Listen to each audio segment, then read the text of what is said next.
Hello guys, welcome to Disney Dreamlight Valley. Today I'm gonna share the answers that I got from the customer care team lead from Disney Dreamlight Valley. If you remember, I made a video a few weeks ago talking about my experience with reaching out to Gameloft about the banding issue and the responses that I've got. I've actually got a hold of a lead of the support customer service from Gameloft for Disney Dreamlight Valley. And he was able to answer some questions. And I said that I was going to ask some more questions and collected a bunch of questions from the community. So I did ask those questions, and I did receive some replies. Now, I'm going to say this right now. They're not revolutionary, game-changing replies. Nothing that was revealed was something that will absolutely blow your mind. I did not expect it to. I know that they probably have revealed already most of the information they're comfortable with sharing with the broader community, but I feel like we did learn a couple little tidbits, and I'm just going to share the exact responses that I've got, and hopefully together we can maybe get some little nuggets of information extracted from it that we weren't aware about. Anyway, if you're enjoying this kind of content, click the subscribe button and let's dive right into it. So, of course, the most asked question, and the question I'm mostly interested about, was how does Dreamsnap ranking work? Anything that they can share. I basically asked for anything absolutely you can share about how important are the tags, like how's the ranking works, what matters, what doesn't matter, basically all of that stuff. So, this is the response I've got. We're thrilled to see the creativity players continue to bring to Dreamsnaps each week. Submissions are evaluated based on both item relevance and community voting. While I can't share full scoring details, the best way to improve your item score is to use items that align well with the week's mandatory and suggested tags. The system evaluates the most relevant items in your submission, so thoughtful selection matters more than quantity. Tags don't carry individual weights. I asked if there is any like mandatory tags or suggested tags, which ones are more important, and apparently it doesn't matter. Fulfilling both types contributes to a stronger overall alignment with the theme, which helps your entry stand out. Now, once again, this is not a revolutionary response, but I think we did get a few things confirmed in this. And first of all, basically, it's confirmed that it's not just the voting. Community voting is just the part of the evaluation process and a part of your final rank.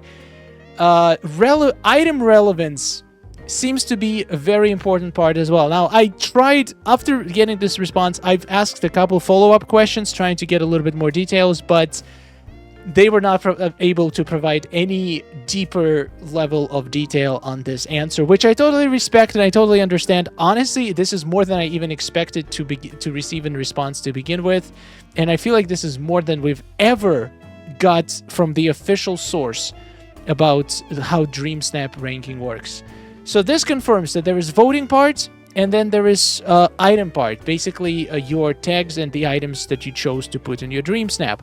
The best way to improve your item score. So voting, that one we're not going to talk about, but there's nothing you can do about it. Well, there are things you can do about it to help your shot stand out, but I feel like most people are confused about the item score part.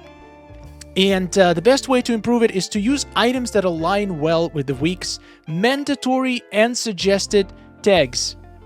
So the way I interpret this is that it doesn't matter how many tags you have, it matters how, basically the way I'm reading this is the items that have the most tags being used in the shot is more important than the total number of items. Now, they're not going to give you the limit how many items. I literally asked, like, is there a limit for tags going above it doesn't really mean much, and of course they didn't answer, but it does seem like it's not about the quantity, it's about the quality of the items. And I'm gonna have to say, I think probably Senpai was right.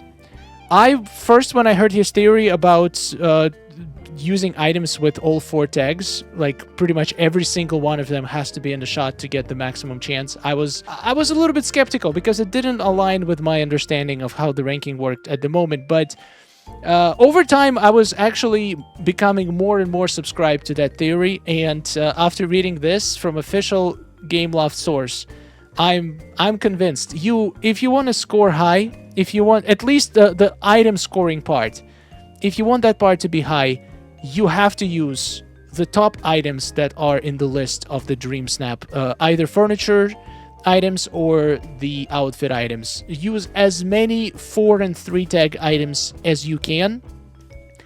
The way I think this works, and this is from now on, this is purely my speculation, is that there is certain limit. So for example, the game, you put like 100 items, let's say on average, in your game, and each item probably has some kind of a score that's calculated based on how many suggested and mandatory tags it hits. So the game selects maybe 10. Once again, speculation. Some certain number of these items, the top ranked items, so the items that align with the tags the most, and then takes the average of them. That would be my guess. I know it's way more complicated, but I feel like that kind of shows that it doesn't matter how many tags you have in total. It matters how many of those high-quality items. Because them saying that it's the items that aligned well with the tags more important than the quantity itself kind of implies that only the top of the top items that align are getting evaluated for your score. So either 5 or 10 or 20 top tag items are gonna comprise into your item score part. That's my guess. That's how I interpret this, which means going for 100 plus tags probably doesn't matter. I've seen shots that have received incredible results with 10, 15, 20 tags in furniture. If you place, for example, if all tags that you have come from these high quality items that have 4 tags or 3 tags, as many tags as humanly possible, then it's much more important than, for example, putting 100 items that only had 2 tags for this week. So that's how I interpret it. Let me know in the comments, what are your thoughts? How do you read this? How do you interpret this message? I feel like I'm now a full believer. It's not the size of your tags. I mean, it's not the amount of your tags. It's the quality of the items that have those tags that matters. The system evaluates the most relevant items in your submission. That basically confirms what I just said. We don't know exactly how many, but from experience, I would say it's probably at least 10, because I have seen beautiful shots with minimum tags get decimated, and I'm talking about furniture challenge. So maybe 10 top items for furniture challenge. Maybe it's also 10 for the outfit challenge, because it's just the score is going to be lower because there's going to be less items that you can wear that have all the tags. So it's also possible that, like, we don't know how much, what's the percentage, how much depends on voting, how much depends on items. If it's 50-50 split, then obviously tags are going to be extremely important. And it could explain why some shots get robbed sometimes. Maybe they just did not use those high quality items. Or sometimes you can have perfect items, but your score just doesn't do well in voting, and then that tanks your score as well. Thoughtful selection matters more than the quantity. I don't know how thoughtful you can be if the game literally encourages you to grab the top items in the list. That's not thoughtful. That's just basically using the items that the game tells you to use. That's the least amount of thought you have to put into it. Unless there is some kind of a hidden score that every item has. Maybe somehow they determine each item how much relevant it is to the current theme that is not based on tags. So for example, even if the item has low tags, but the system determined that, for example, it's Spring Dreamsnap and this item looks like it could be like very relevant to spring, so it gives it high score that we don't see, but it gets evaluated on the back. But from what I'm reading in this message, I think it's just the tags. I don't think there's any secret scores. At least if there were, they're not gonna tell us. They're definitely not gonna tell us. So for now, all we can control is the tags. So yeah, picking the top items at least 5 to 10 items that have the maximum amount of tags in your Dreamsnap, it seems like the way to go to maximize the item part of your score. Alright, next I asked about the PlayStation Crossplay. Is it still coming? Is it... Because a lot of people asked, they announced it a while ago and then nothing happened to it. Crossplay support with PlayStation is still something we're aiming for. We don't have a confirmed timeline to share, but the team is actively exploring solutions to make it possible. We know this is an important feature for many players and appreciate everyone's patience. Very safe response. Doesn't give us absolutely any information. I guess it does confirm that it's still something they're working on and it's not something they have abandoned. So unfortunately for everybody who's waiting for it, it doesn't seem like it's coming in the next update.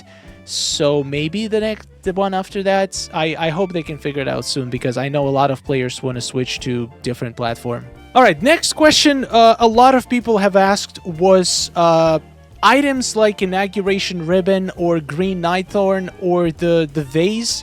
Those items seem to only be available in the Scrooge store until you complete certain quest in the story, in the friendship story of that character. For example, inauguration ribbon can only appear in your Scrooge shop if you haven't either unlocked Tiana at all or haven't reached, I think, a certain level quest. It's either level 10 or level 7. Same for green nightthorn and Timon and Pumbaa, and same for the green vase, and I actually don't remember which character is that for. But anyway, where is my inauguration ribbon? Well, here is the answer. Certain items that were briefly visible in Scrooge store may have been linked to specific character progression or were not intended to be widely available at the time. We are reviewing how to better manage item availability, and it's possible some of these items may be reintroduced or made available more broadly in the future. So the way I see it is that those items were quest items, though I don't remember, correct me if I'm wrong, I do not remember green nightthorns being part of Timon and Pumbaa quest at all. And I don't remember inauguration ribbon being part of Tiana's quest. I feel like, I mean, maybe it was. It was so long ago. Basically, the point is they were not meant to be a Scrooge item, and it's a glitch that they were there to begin with. So if you don't have it, if you haven't seen it, or if you have already unlocked the character and feel bad that you cannot get this item anymore, maybe it will make you feel better that it was never intended to be out there. It was never intended for people to have these items at this point. But knowing Disney Dreamlight Valley, they are bringing items back from old quests and from old locations that we never had access to the Scrooge shop. So I brought this to their attention, and I think there's a pretty high chance these items are going to become a regular Scrooge roster items in the future updates. So there is hope. Now, this one was a very interesting question. Inconsistencies between items. So I asked about certain items. For example, the wrought iron lamppost. The yellow one has 1 square footprint. The other ones have weird 4 square footprints. Then some houses can have a path underneath, some can't. Also, like, there's a lot of items that should be like working the same way, but they're just not consistent in the way they behave in the world. So I asked about that, and here is the response. These inconsistencies are largely due to how different assets were originally implemented, sometimes across different updates or systems. It's something the team is aware of and working to gradually improve for a more consistent building and decorating experience. So basically what they're saying is that, and I can actually kind of relate to this. So they make an item. For example, I feel like the yellow wrought iron light, for example, was made in the very beginning just so they can use it to decorate actual valleys. So that one was probably created way before the rest of the lights were introduced. So at that point, they didn't know what footprint to give it. And then when they added the other colors, they figured out that they want them to have a certain footprint.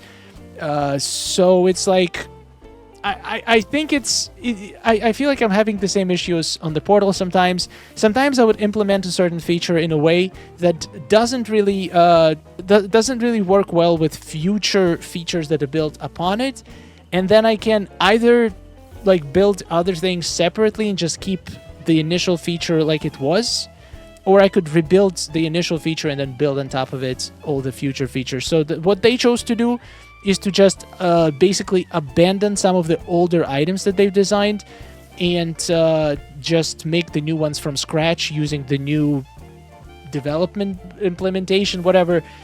And now they're just, if they want to fix it, it's not going to be as easy.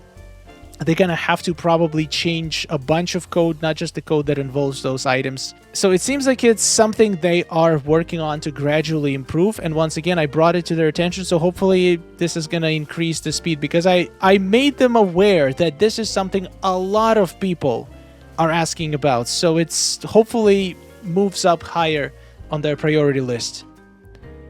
All right, and the last one is about the grid precision and alignment. We understand the desire for more precise grid placement, especially for players who enjoy detailed decorating. It's definitely on our radar.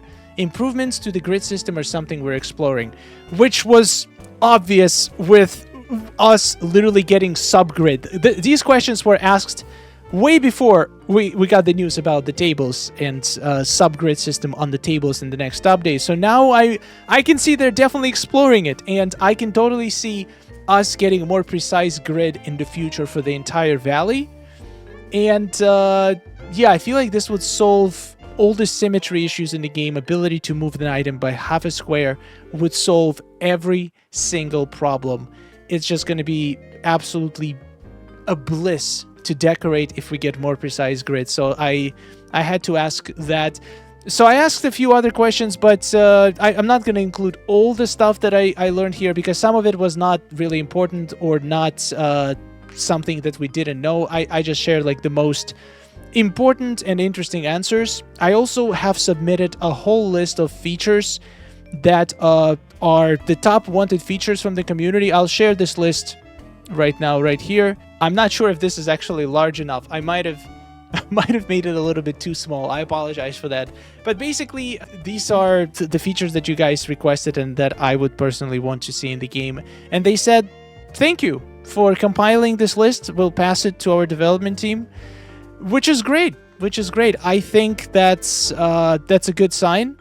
And we know for a fact that they've been actually listening to the feature requests and have been implementing a lot of things that people requested in Disney Dreamlight Valley.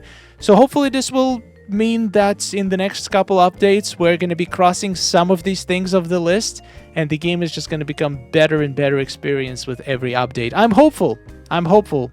If you guys have any other questions that weren't covered, that you want to ask to developers, leave them in the comments. I'm not going to make any promises, but if there's any like really pressing questions, I will definitely reach out to them. It feels really good to be able to have this channel of communication and feel like community is being listened to and our opinions matter. It really gives me hope for the future of Disney Dreamlight Valley. Thank you so much for watching, guys. Hope this was an educational and also fun video. I think the most curious thing that I was about was the Dreamsnap ranking, and I feel like we got quite a lot of information. Even though we didn't get a specific formula, I did not expect them to reveal that, because if you give us the formula, people are going to find ways to exploit it, and that's going to ruin Dreamsnaps for everyone. So I'm glad they managed to give us some little nuggets of information that we can use to improve our Dreamsnaps, without making it super obvious that people can just exploit it into the ground and ruin the fun for everyone. I think it was fun. Thank you for watching. I'll see you in the next one. Subscribe for more, and goodbye.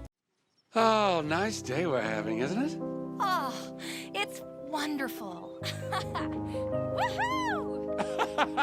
Amazing. Gotta tell you, it is really beautiful here.